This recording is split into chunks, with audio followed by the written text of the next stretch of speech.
On Thursday, we have the 10th of tzevet. The 10th of tzevet, it's a fast day.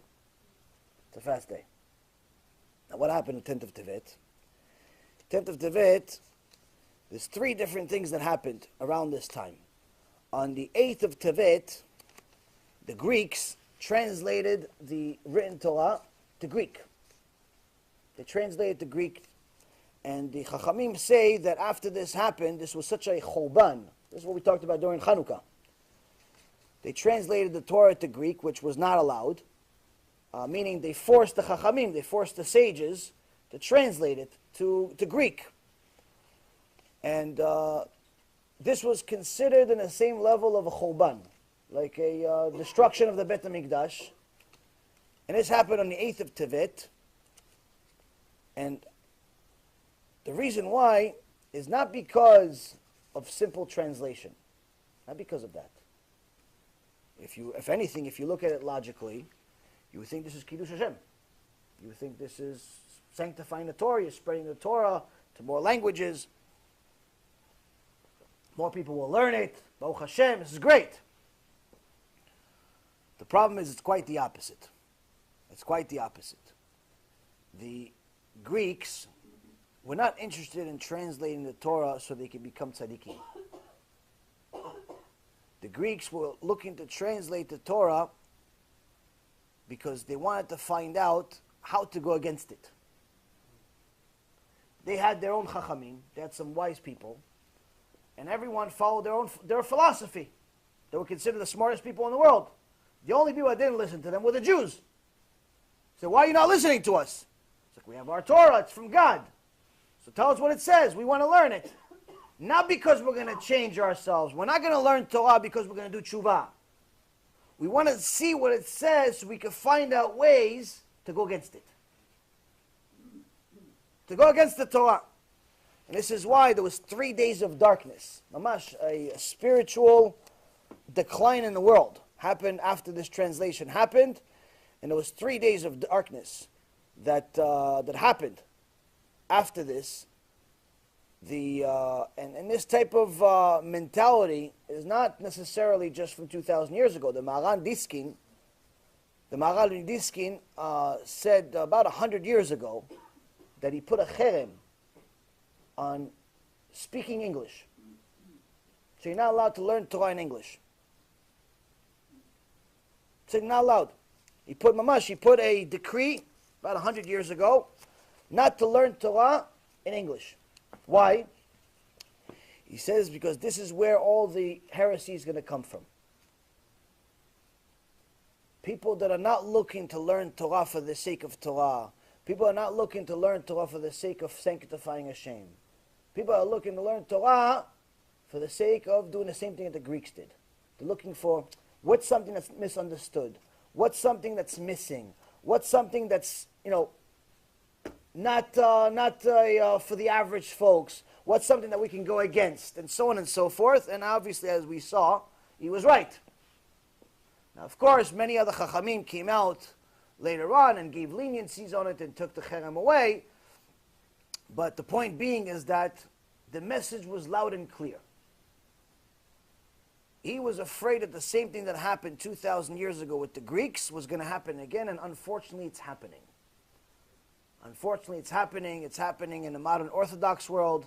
It's happening in different type of Reform, conservative, open Orthodox, and different sects of Judaism are changing the Torah that's holy, that Hashem Yitbarach gave us, that Hashem Yitbarach gave the Chachamim, and unfortunately, they're making it into what they call modern or what they call something. It's something else. It's no longer the same.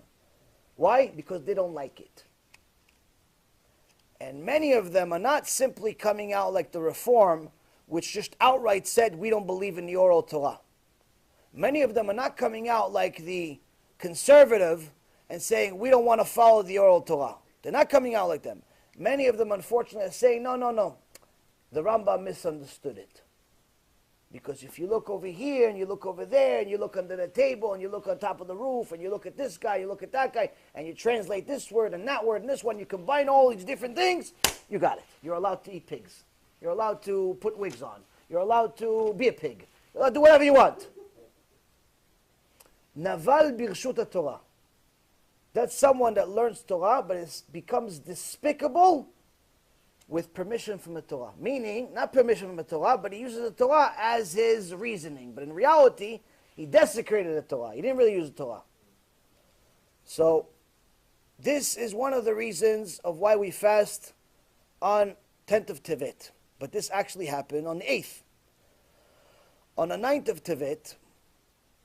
Tevet, both Ezra Sofer and Nehemiah both died. Both died. These were Kodesh Kodeshim.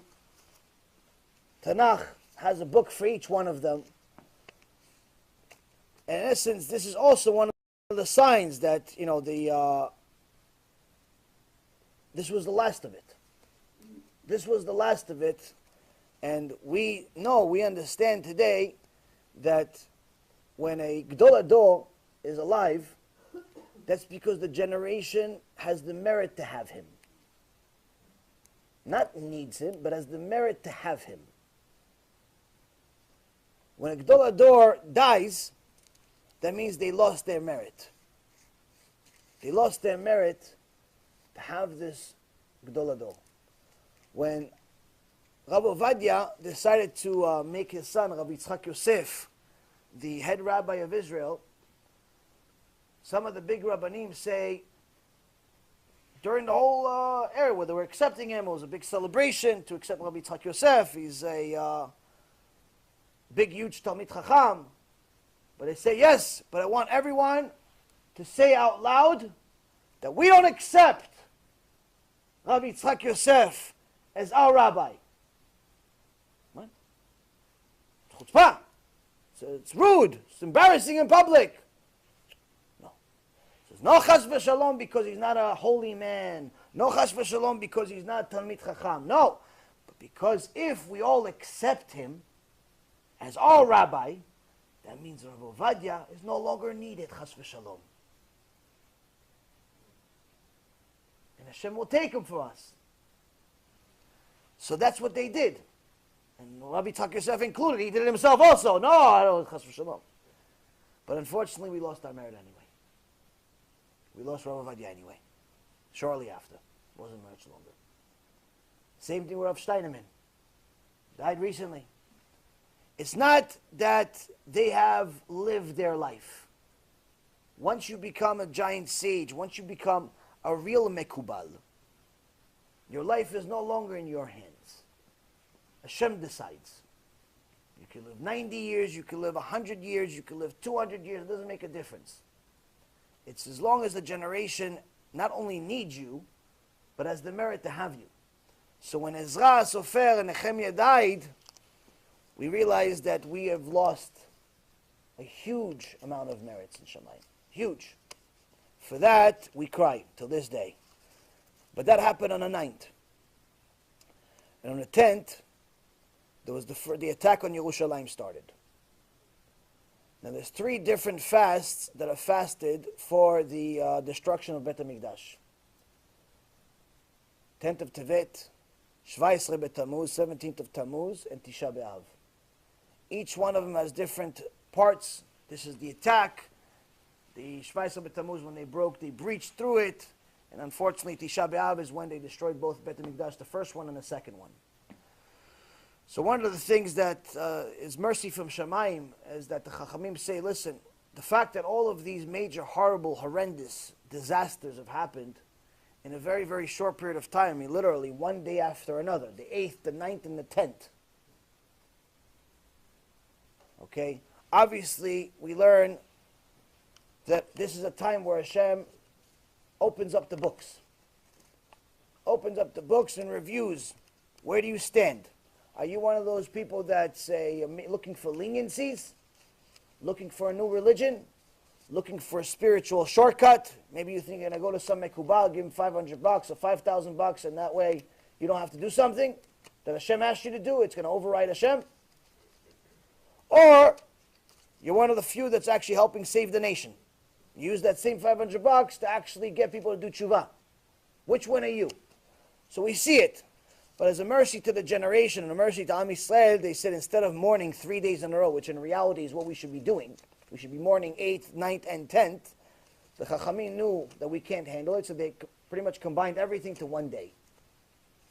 Everything, the whole entire fast is going to be on the 10th of Tzevet, which is on Thursday. Now, the awful things that happen on this day is for the same reasons of awful things happening today. It's people that are looking for shortcuts, people that are looking for things, for excuses. And if you look at the books, if you look at Ezra Sofer, if you look at Nehemiah, what was their job? What was written about them? What they do? They went and rebuked the people. They went and rebuked the people for being intermarried. They went and rebuked the people for Mechalel Shabbat. They went and rebuked the people for going against God. Now with just small things, with big things. Intermarriage didn't become a problem in our generation. Chilul Shabbat didn't become a problem in our generation. Fake Mikubalim didn't become a problem in this generation. This is already a 2,000-year-old problem. And the cure is the truth. It's the same cure that we had 2,000 years ago. We're mourning right now because we weren't able to accept the truth 2,000 years ago. The question is, are we going to be able to accept it now, or we're going to continue looking for shortcuts?